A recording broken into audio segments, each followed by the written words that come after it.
The following program is a UWTV classic.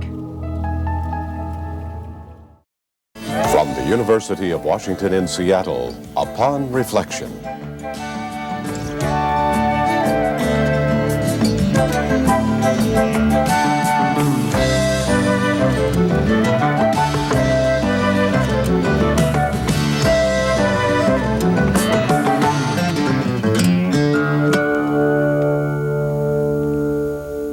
Hello and welcome to Upon Reflection. I'm Marcia Alvar.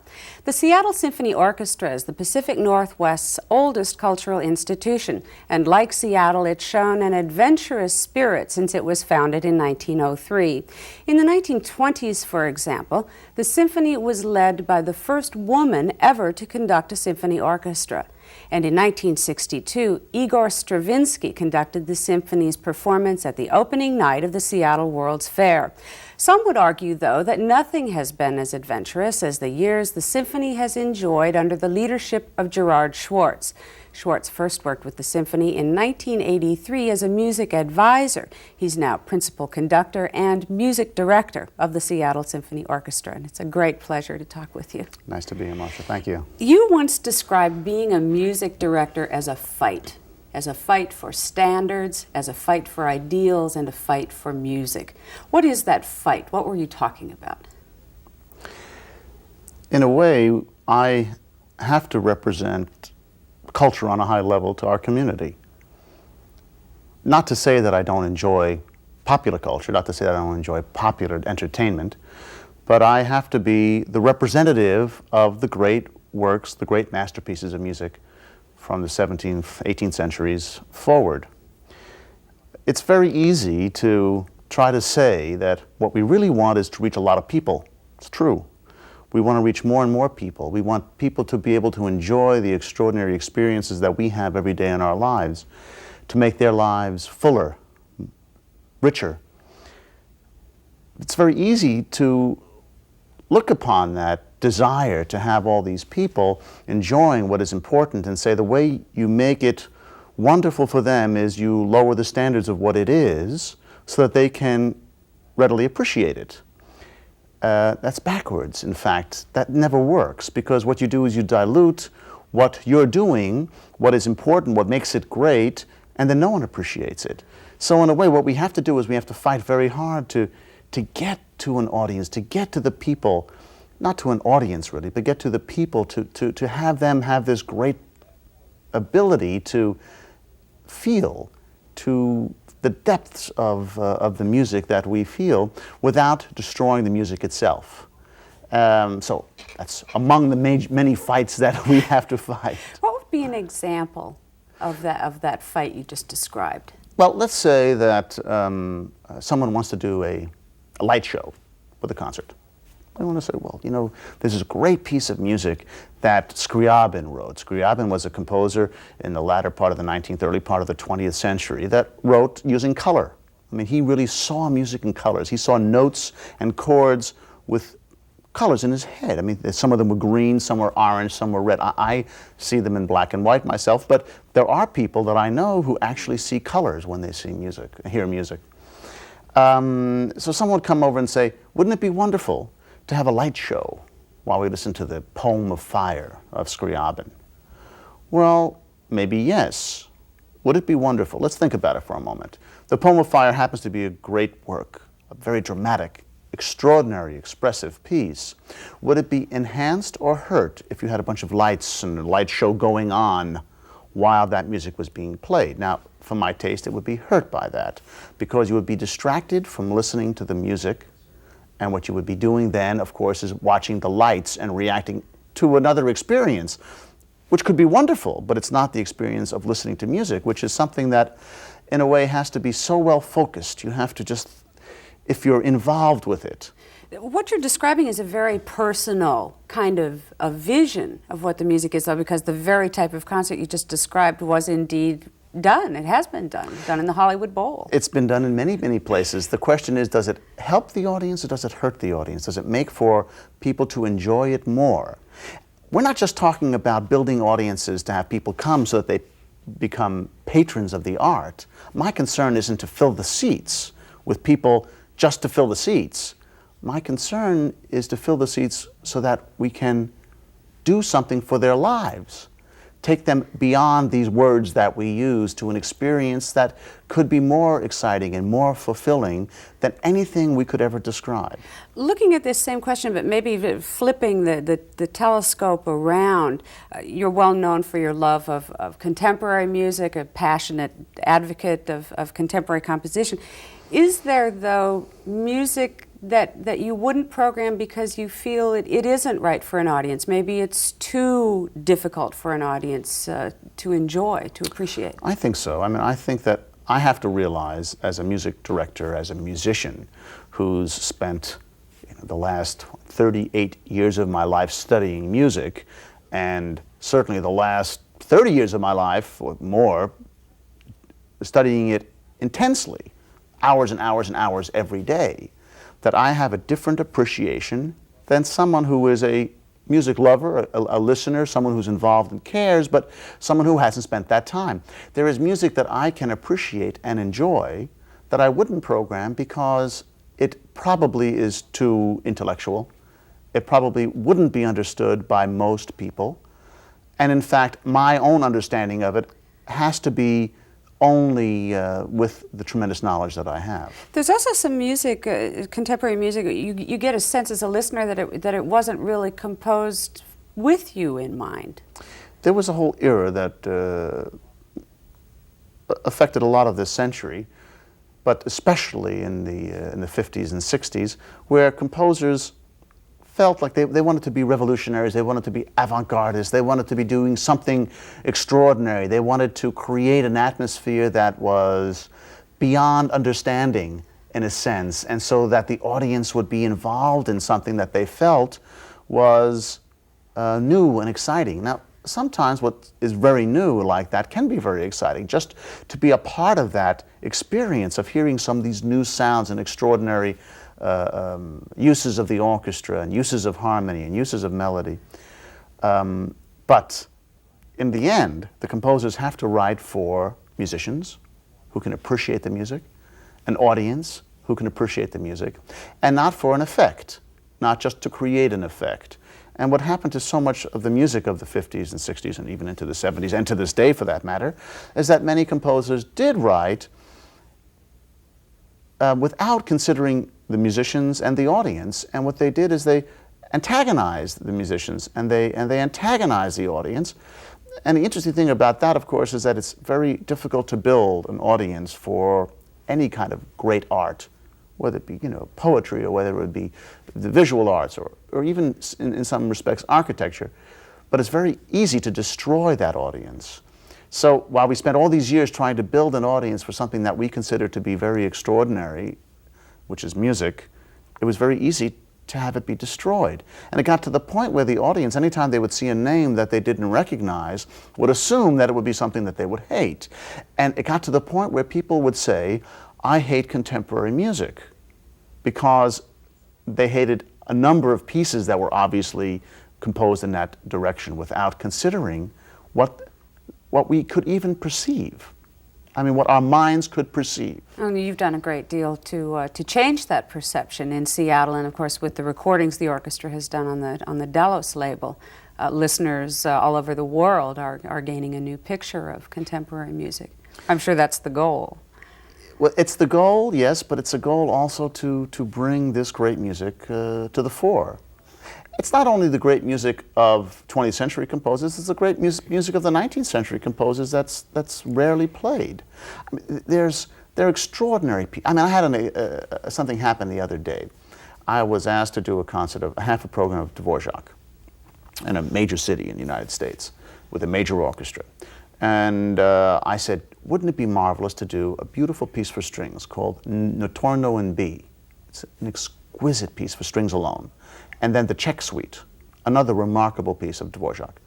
Both of them great works. Anyone who's a music lover will love them. I mean, be touched by them, be influenced by them, be elevated by them in different ways. And the program director of the symphony said, oh, that's wonderful, we love that. couple months later, he called me back and he said, you know, we're very sorry, but we'd like to change that program to the Dvorak New World Symphony, the Symphony Number 9, because we feel that we'll get 500 more people coming to that concert if we have the New World Symphony on rather than those unusual pieces of Dvorak. Well, how did we get to the point where people are afraid to hear the Czech Suite, even by Dvorak? Or do they only want to hear the Dvorak 9, only want to hear the New World Symphony? Well, it's come to that because we have really hurt the audience with so much of the contemporary music, to the point where the audience, many audiences in many cities, they don't want anything new. They want only what they know. Now that's quite wonderful in a sense, right? Oh, they know the Dvorak 9, they want to come and hear it, isn't that great? But then how many Dvorak 9s are there? And then at one point will they get bored and say, well, I've heard the Dvorak 9 many times, and I've heard the Eroica of Beethoven, and I've heard the Beethoven 9th, and I've heard the Jupiter and the G minor of Mozart. Maybe I'll just stay home and listen on my compact disc player. What we've done here is very different. We have very gradually, very slowly, and very carefully created a trust between our music lovers, our audience, and the symphony. You don't create a trust by giving them things that they're going to hate. Now, it's not to say that every concert and every piece I do, everyone's going to love. People aren't expecting that. But they don't want to be stuck in that chair for however long it is and be tortured.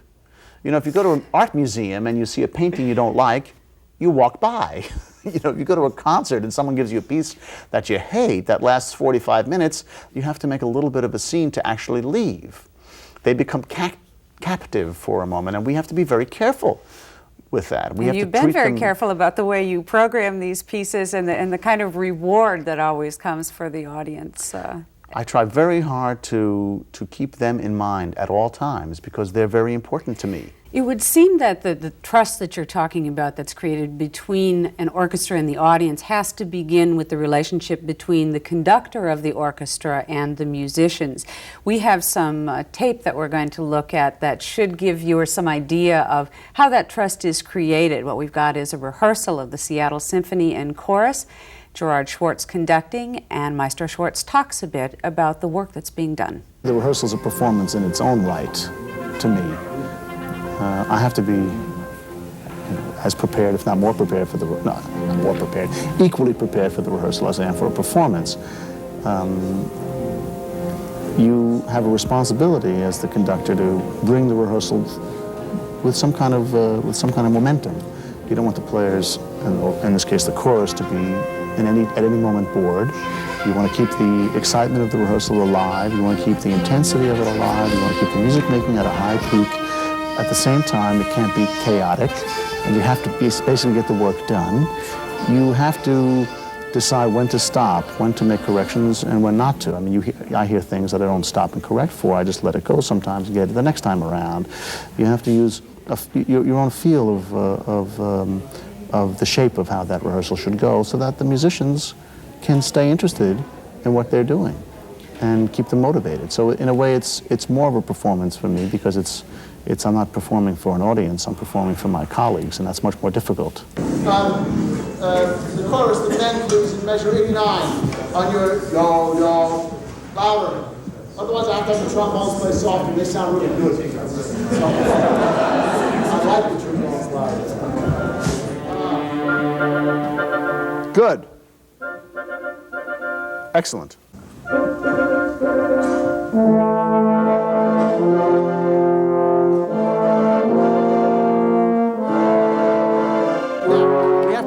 First entrance of the chorus because, as I said to the woodwinds, it's the same idea. You started off a little behind me, right? And then we caught up. I adjusted the orchestra, but then you went faster. So you got to be real careful. It's best if we start together right away, okay? So can we start, please, at measure 55? Let's stand up. It's not a long stand. Ever since you stepped on that, it has trouble staying in tune, right? No, the truck. The truck, excuse me. Here we go. Measure 55.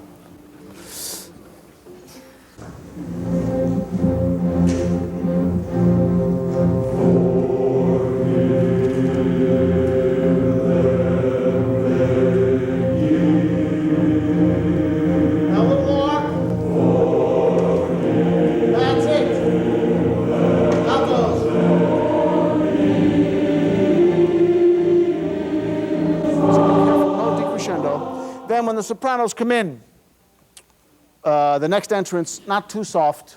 I know it's low for the sopranos, but a nice rich mezzo forte. Brass in general, you're going to have to stay down just a touch. Just be sensitive to and the horns too, to my direction, because you're a little too much now. Good. Can we start now at measure 73? That's 2 bars before, that's where we stopped. 73. And...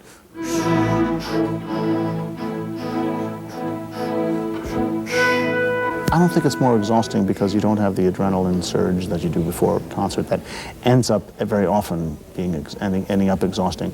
But it's very concentrated, but in a different way. It's concentrated with a detailed concentration, while concerts are a general overall concentration to try to make music on a high level. But the rehearsals, you're looking for all the little parts that make for that great performance, and so you're concentrating in a different way. Downbeat of 113, you want that short or long? Oh, good question.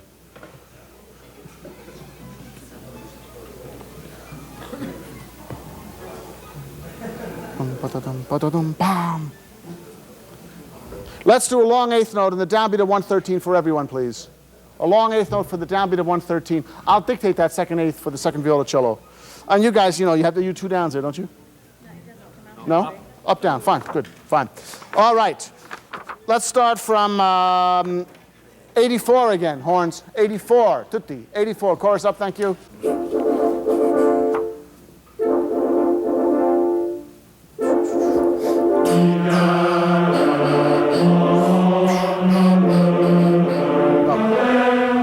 No, it's still early. It's still early. They say they have an 8th note. Just an 8th note. A duple 8th note, not a triple 8th note. If you think they're singing it, that's it. You think they're singing a triplet and they're late. No, they're duple and they're on time. Sing a duple and they're early and late for the downbeat. But you know what I mean. 84. Ready? And if it's a first rehearsal, I'm extremely nervous. If it's a piece I'm doing either for the first time or I haven't done in a while, or if I'm facing an orchestra for the first time that I haven't conducted before. So it can be very nerve-wracking. If once you pass the first few minutes of the first rehearsal, then it's really fun.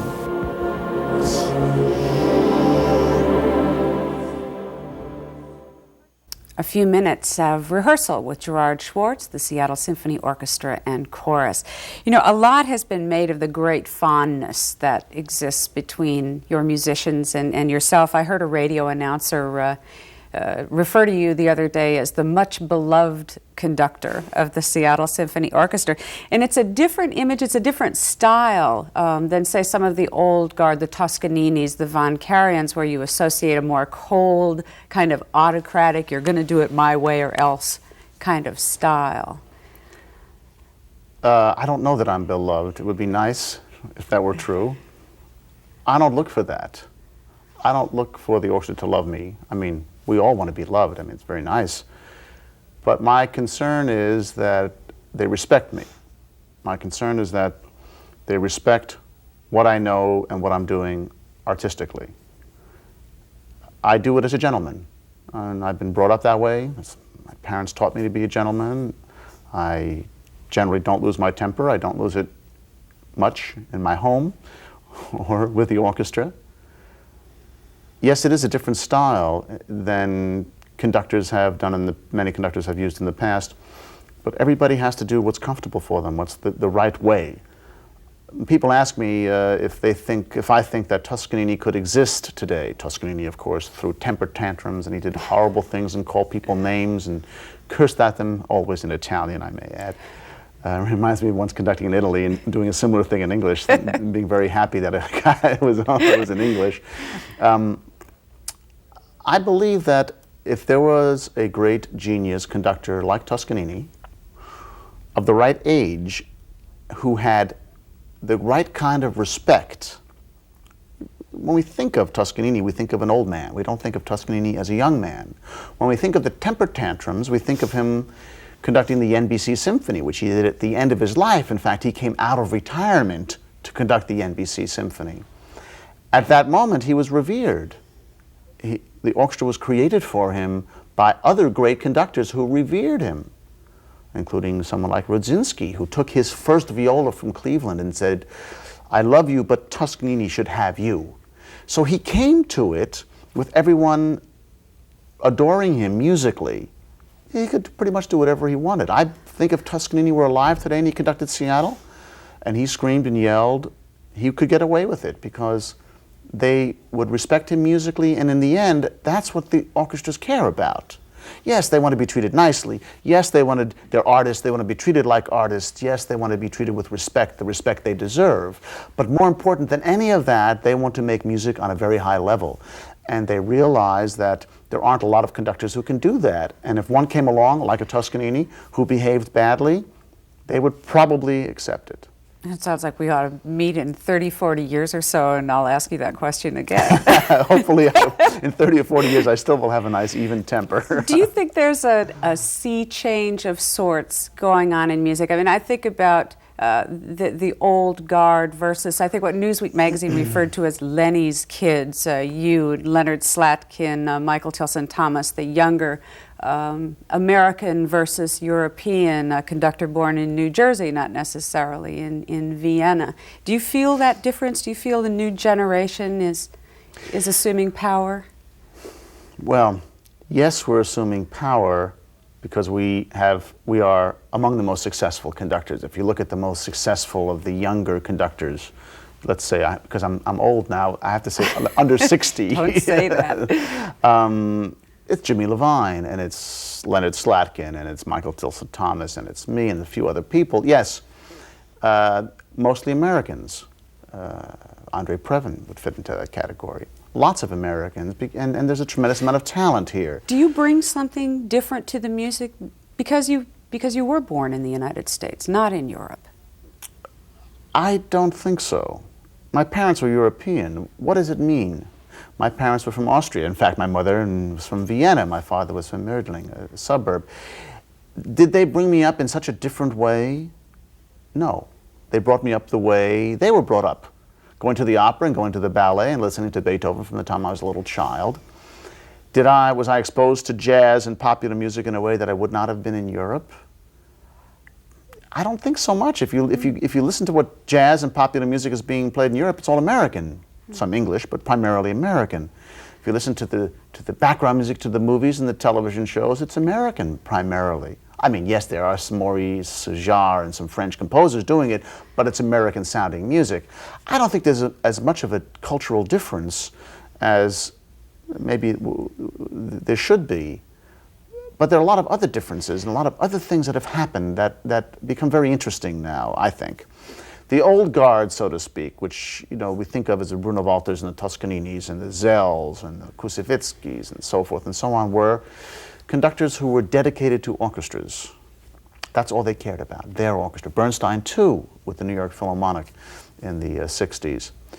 The world changed then in the 70s and the 80s, and the conductors became what we call jet setters.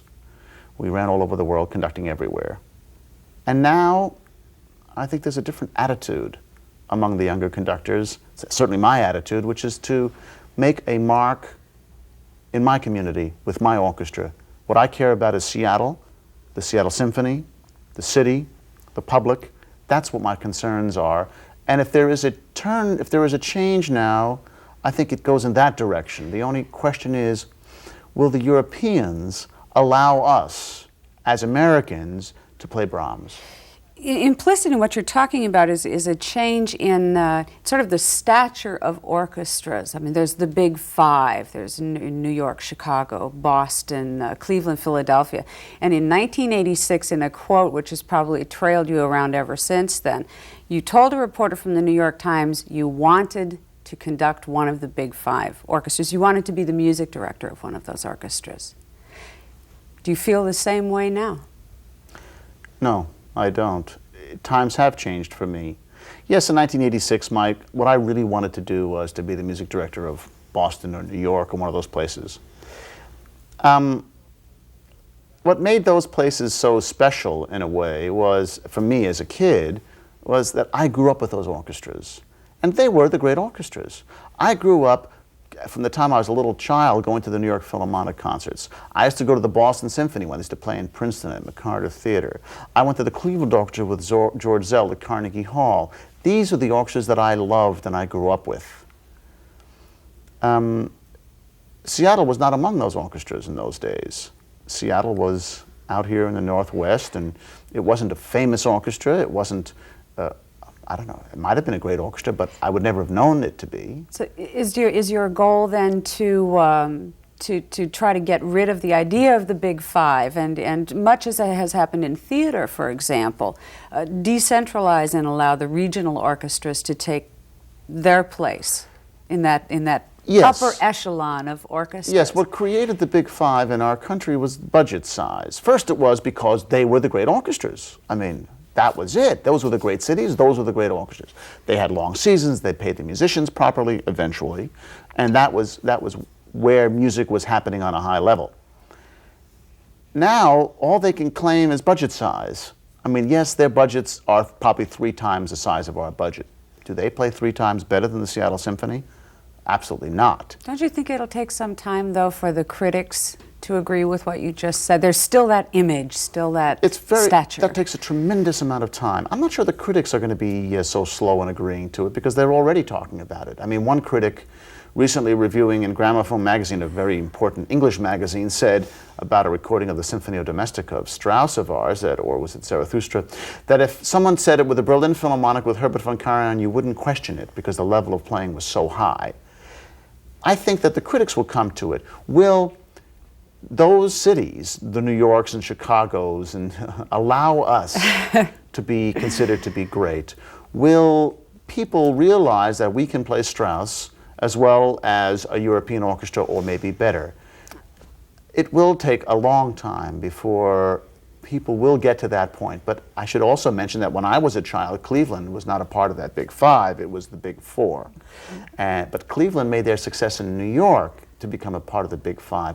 I don't believe you have to make your success in New York anymore either. Well, so that's a question we can't exactly answer in this half hour, and one that will be answered over time. And I want to thank you so much, Gerard Schwarz, for being a guest on Upon Reflection. Come back. There's more to talk about. Pleasure to be here. Thanks, Marcia. To see more UWTV classics, visit uwtv.org/classics.